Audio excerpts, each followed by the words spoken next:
pwede pa rin gumamit ng e-bikes sa maraming lugar. Ang pinagbabawal lang ay ang pagbiyahe sa national road, hindi ang paggamit ng e-bike. At para sa kaalaman ng publiko, malinaw kung saan pinapayagan ng LEVs. Maaari silang gumamit ng local at secondary road, depende sa ordinansa ng LGU. Maaari silang gumamit ng bike lanes para sa low speed at lightweight LEVs at e-bikes kung pinapayagan ng LGU at akma sa design ng lane. Hindi kasama rito ang high-powered units na parang motorsiklo.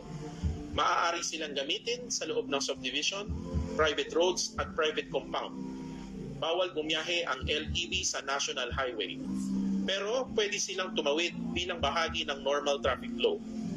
Ang pinagbabawal ay ang pag-cruise o pagbiyahe mismo sa highway, hindi ang pagtawid sa tamang tawiran. Ngayon, doon sa may mabigat na punto, kung dumating ang panahon na may mangyaring aksidente, may masagasaan, may mamatay, o may seryosong sakuna na kinakasungkutan ng isang LEV na walang plaka, walang rehistro, at walang malinaw na pagkakakilanlan, mahihirapan tayong matuntun kung sino ang may-ari o responsable. Trabaho ng mambabatas ang magbalangkas ng mas malinaw at mas modernong batas para sa LEVs upang lubusang maprotektahan ang bawat Pilipino. Kung sa tingin nila kulang ang batas, may kapangyarihan silang ayusin ito sa Kongreso. Ang aming panawagan, sana wag na nating hintayin na may malalang trahedya muna bago pumilos. Huwag sana nating hayaan na mangyari muna ang aksidente, sakalang magpapatawag ng hearing in aid of legislation at doon palang kikilos. Habang wala pang bagong batas, tungkulin ng LTO ipatupad ang umiiral na batas upang masigurong ligtas ang lahat. Maglalabas kami ng guidelines at information campaign para maliwanag kung saan pwede at bawal ang LEVs. At bilang tugon sa mga hinaing ng publiko, nais ko pong linawin, narinig ng ating Pangulong Bongbong Marcos at ni Secretary Giovanni Lopez ang inyong concern.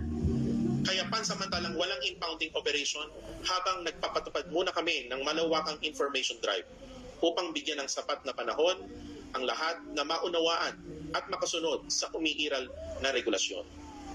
Simula December 1, 2025, magiging visible ang ating LTO enforcers and personnel sa mga kalsada para isulong ang information drive at ipaliwanag sa publiko ang tamang paggamit ng LEVs. Pagdating sa January 2, 2026, magsisimula na ang strict enforcement at wala ng extension. Kasama rito ang apprehension para sa mga lalabag sa pagbabawal sa national highway.